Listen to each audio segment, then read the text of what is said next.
So this is the exact reason not only do most businesses fail, but even 40% of divorces fail every single day in America. So in this video, what I'm explaining to you is a simple concept that has helped hundreds of people not lose their business. People have come to me all the time with their business is crippling, going, man, I don't know where the money going. And I'm gonna explain concepts today that I taught them that now had their business going from surviving to now thriving and on their way to an exit right now. So let me go ahead and show you a strategy that's helped me and hundreds of people I know actually not lose their businesses. So what happens is over the last decade of financial advising, 5 years of scaling companies, so many times I meet with friends or colleagues or even businesses we're analyzing, and unfortunately you see 2, 3, 4, 5, 6 years, those businesses are gone. They go bankrupt. I've seen businesses literally go out of business within the first 12 months. A lot of time that's because of just simply poor cash flow management. And what I mean by that is a lot of time the owners are thinking so short term and there's no guardrails, there's no checks and balances, there's really no systems or process on how cash is going in and out the business bank account. So they're not tracking gross profit, net profit, they're not tracking expenses, commissions.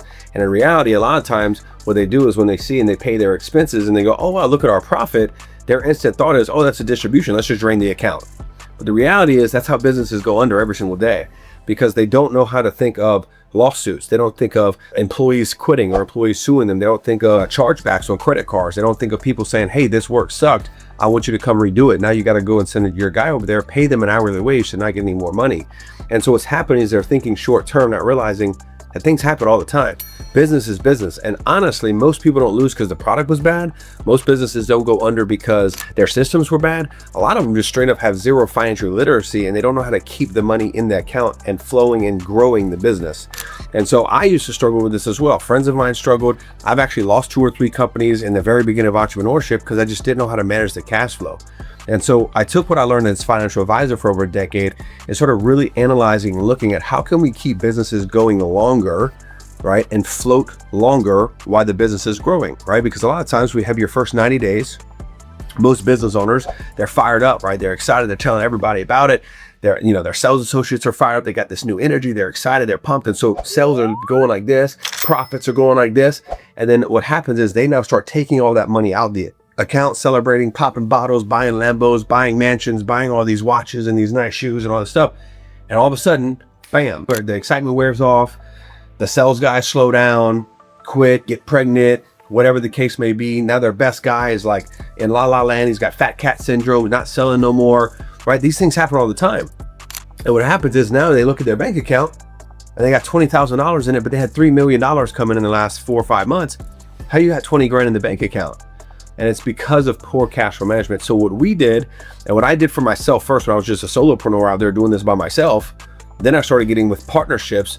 Well, now when you're with partners, now you have a joint share, right? It's like being in a marriage, right? And so think about divorce in marriages. One of the biggest reasons for divorce is finances. Period, right? Because you have 2 different values, husband and wife. They don't know how to put those values on the same page, or they don't talk about money together. They don't sit at the table and go over their financial issues. They don't plan. They don't go over budgets. They don't go over, hey, in the next 9 days, we're gonna have to spend this, this, and this. So let's prepare. And a lot of times you have typically one spouse loves to spend, one spouse loves to save. They don't know how to tell each other that. And so then they divorce. Well, businesses is no different. Usually you have, typically speaking, an integrator and a visionary. Usually one person's more frugal and one person's more flashy. It's typically what happens if you have 3 or 4 or 5 partners, it could be even crazier.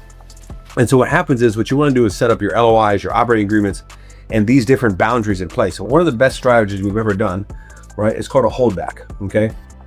And I'm going to explain what this actually means. Now, this can literally change your business if you operate this efficiently, okay? So I'm going to use easy numbers, okay? Let's just say you have $100,000 come in. Okay. Now this could be anything, whether you're roofing, landscaping, whatever.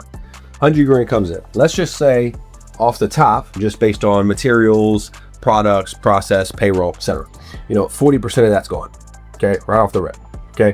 So now you're left with 60 grand, right? That was just simply like the materials, process, all that. Then let's say you have commission on top of there for your sales reps. Let's just say you're on a 10 to 15%. All right. So let's just say 20% for easy purposes. All right, so now you're left with 40,000. Now you probably have taxes, payroll to your staff as far as your receptionist, different things like that, things built into that, whatever that cost is, your fixed cost or variable cost. But let's just say now you go down another 10 grand and you're left with 30 grand. Okay, you're at a 30% net profit margin, right? Which by the way is a very good number. Even 20% is in a good spot. So let's just say you're at 30 grand. Okay, and let's just say this is the month of January. All right. So what happens typically is someone goes, oh, I got 30 grand. Boom, that's net profit, baby. Let's take that out as my payroll or as my payment, right? And this is a lot of times for new entrepreneurs, but even I've seen seasoned entrepreneurs. What do I mean by that? They're paper rich. They got all this money coming in. You can see it all over the bank statement. So many deposits coming in, but every time you go to expand or you have an opportunity or you can acquire a business, there's no money. And here's why. This usually gets drained straight to the owner, okay? Let's just say they don't take everything. Let's just say they're at 5 grand, okay? Now they go into February, and let's just say now they have a starting account, $5,000. Now they have a better month. They're rolling, they're getting excited, they're growing, right? Now 200,000 comes in. So now they got $205,000, okay? Now they're getting pumped. Oh my gosh, got $205,000, this is crazy. And let's just run these same kind of numbers, right? So 40% goes out the door, they're left with 125, okay? Now you got 20% that had went out the door, that's 25,000 roughly. Now they're left with 100,000, okay? And then let's just say variable cost, fixed cost is a little more. Let's say you want to keep that 30% margin. So let's just say that 200 comes in. After it's all said and done, they got $60,000, all right, net profit. Guess what happens? Owner goes, oh man, the two partners, let's split that, right? This is awesome. So now they take that, they split out $50,000, all right? They're left with 10 grand, all right? They think everything's great, right? So then they go to March. Bigger month. Now they're like, oh my gosh, we can't miss. This is insane. We're crushing it. 400,000 comes in. And of course, I'm speeding this up, right? If you double it every month, that's pretty amazing. I'm just showing you for dramatic effect of how this works. So let's just say same numbers, 40% out the door, which is 160. You're left with 240,000, right? 20% off the top of that, you're left with 160. And then let's just say, for instance, once again, you want a 30% margin. Let's just use an example, right? Now you're down to 120,000. And this owner's going crazy. Oh man, that's it. I can get my Lambo. This is my moment. I got my Lambo now. All right, I want to take 60,000, put it down in my car. Oh, this is crazy. Other owners are like, well, dude, I want to get the mansion. I want to get the lake house. All right, I want to use the 60,000, as part of my down payment with my other money I got. This is awesome. Let's leave 20 grand in there, right? And then take out 50 each. Oh my gosh, this is crazy.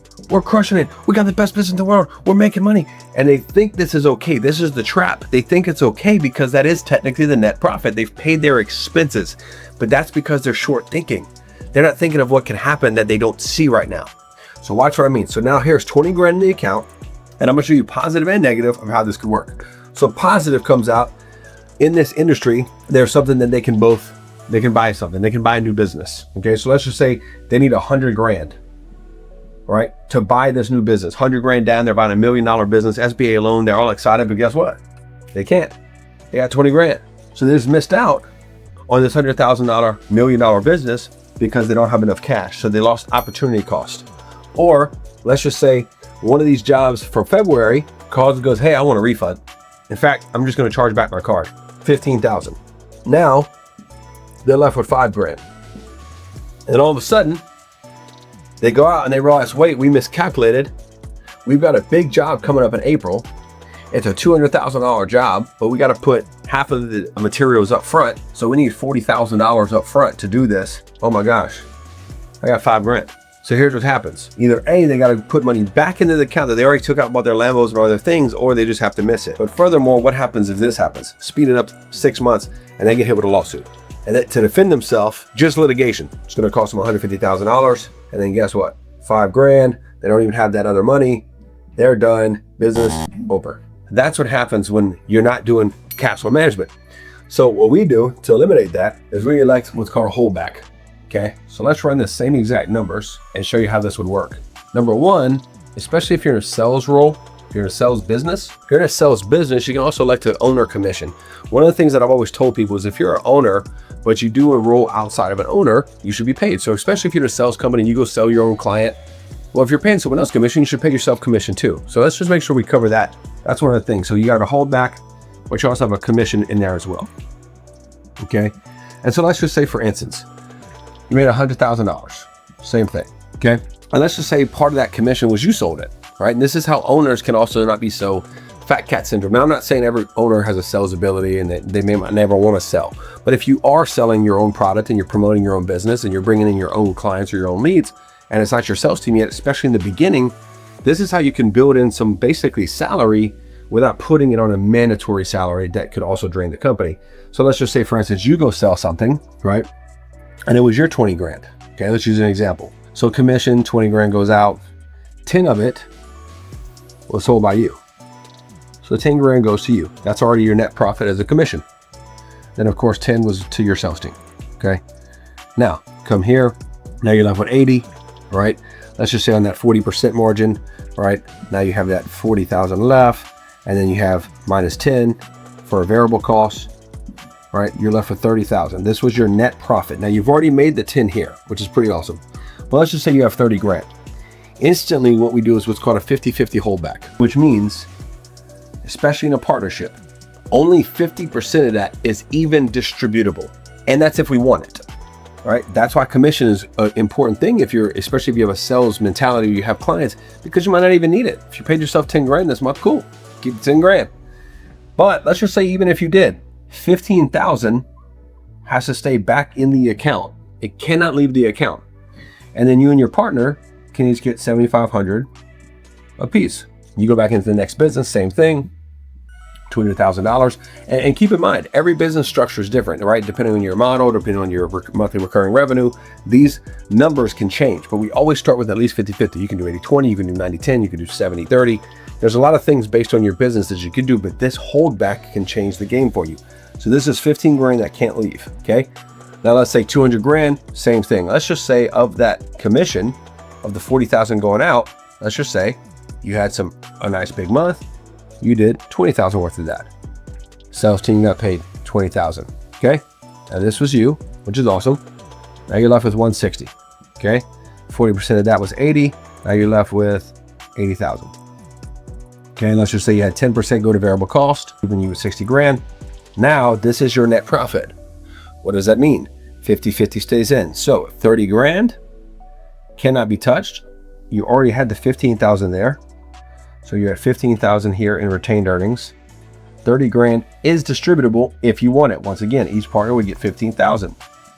Now, if you're frugal, you'd probably leave at least a little more in there, but let's just say that was your numbers. You're starting the account now with 45,000. Cannot touch it. We do a 90-day minimum and a 1 year, which I'll talk about in a second. And so let's just say now we go to 400 grand, run those same numbers, but watch this. Now, obviously your sales team better be growing or you're basically just self-employed. So let's just say you still only made 20 grand in commission, but your sales team made 60 grand. So now you're left with 320. 40% of that's probably variable cost, 160. Now you're left with 160. And let's just say 10% of that was variable cost. All right, so now you're left with 120. Now, once again, you already had 45. 60 cannot be touched. So now you're 45. Now, if you look in this example, retained earnings period, meaning I cannot touch it, I'm already at 105,000. I do not think that the owner of this company, the owners, should want to distribute another 30 when they already made 20. You should keep more in there, which they do have the option to choose not to distribute it all. The point is this is not allowed, which makes this easier for us to have these discussions because this can't be touched regardless. So now we have 105,000 for oh crap moment. Now, what we do at that point is at 90 days, we then do a accounts receivable, reconcile the accounts, and then look, do we have any chargebacks? Do we have any jobs that we have to go back twice on? Do we have any people that are trying to charge back their credit card to say we didn't do our job? Then we can look at this and go, okay, of this 105,000, is it all protected or did we actually spend another 20 grand already? Oh, dang, we did spend 20 grand. Okay, cool. Well, that's staying in the count. So now we can only look at 80. But then at that point, you have the option to do a quarterly bonus, if that's what you want to do, 25% only, which means 75%, which will be 60 grand, must stay in that account for the next year, 9 months. Imagine doing that quarter by quarter by quarter. If you just run that math, okay, watch this. If let's just say you did that, but let's just say now every quarter you retained 105,000 per quarter. That's $400,000 in retained earnings your first year. $400,000. That was not allowed to leave. It wasn't even an option. It was in the operating agreement. You're not touching that. Now at that point, you've had a year to reconcile your accounts, see if this is needed or not. And then at the end of the year, you can do a yearly bonus, right? And so now each partner can get a nice check. I mean, you could each get 60 grand if you want. 60 grand, 60 grand, you're both happy. That leaves $280,000 in the account. to start the next year with. And that's if you drained 50% every single month. As your monthly revenue is growing, you can take less and less percentage. You can take 20%. Now, hey, we'll do an 80-20. We'll keep 80% in the account, 20% will go out. And here's why that's so important. You want your business to look like it's actually profitable, right? At bare minimum, you're only doing owner distributions, because if a company's looking to acquire you and they basically see, so imagine this example, you make 500 grand and then you pay yourself 480,000 between all the expenses every month, and you're only left with 20 grand every single month. This company is one bad month away from bankruptcy. Nobody wants this business. But if I can keep this in the company and try my hardest, besides commission, try my hardest to keep this to an owner distribution, right? Well, then whoever's buying that company gets to look at this and say, wow, last year they paid themselves with distributions 500 grand. That was their net. Man, that's an amazing business. And they still have 500 to $1 million left. And that's after they paid themselves that much, after they paid all their expenses, after they paid all their taxes. This is a healthy business. This business is very profitable. But if I literally make 500, spend 480, make 500, spend 480, no one wants to buy that business, because they're just one bad thing away from this business shutting down. And so holdbacks, right, are the way you can actually prevent that and actually make this where it's a lot easier to decide. You don't have to leave your decision up to temptation, which is like, man, there's like 600 grand in this account. We can go buy a plane. It's like, no, remember, there's only 300 grand in the account, because 300 grand is not touchable. Now we have 300 grand to decide. Do we want to take the full 300 grand out? Let's vote. No, we don't want to take 300 grand out, man. Let's take only 100 out. Good. Now 500 stays in. We each get 50 G's and we get to go live a great life, but the company stays healthy. And I will tell you, as a CEO, the best and most important information is for you to make company first decisions, not myself decisions, not what does my car look like decisions, not what kind of vacation can I take yet decisions. You want to make a company first decision. What is going to keep the health of the company at the absolute highest for your employees, for your clients, for your deliverables, for all the future fulfillment you have. And then once all of that's said and done, now I'm going to pay myself. Now, if you say, well, I don't even have the discipline to do that. Cool. Then literally pick yourself a comfortable salary that you can pay yourself once a month. Now you still get taxed a little heavier on that than owner distribution, but if you're not disciplined enough to take money out in and out of the account, set yourself on, hey, I'm going to pay myself $10,000 a month, and that's my salary. That's what I'm paying, period, until I can get into a position where the business has so much money, I can start taking heavier distributions. But this one holdback is how it stopped a visionary like me, someone who has a very spontaneous energy, a very excited flashlight. Oh, wow, that's awesome. Let's do that. That's how I stopped making decisions based on that and started thinking more of the future than anything else. And if you can really put yourself in a brain, especially with partnerships where you have these guardrails, you have these backstops, these emergency backstops to say, hey, you know what? I know myself. If I see $300,000 or $400,000 in profit in that account, I'm probably gonna want to take $250 out and go buy a boat. Well, if that's you, this is gonna help you kind of avoid those situations and make it a lot easier to make financial decisions. I assure you, when I've taught business owners this, or when I've acquired or partnered with businesses and we implement this model, it makes financial decisions easier, it makes distributions easier, more importantly, it makes growth of your company easier, because there's more in the business to actually grow the business versus more in your bank account to grow your living expense bill. You want to grow your company, and once your company gets so healthy, it can pay you as much as you ever want and never ever go backwards ever again. So hope this helped. Follow me and subscribe for more content.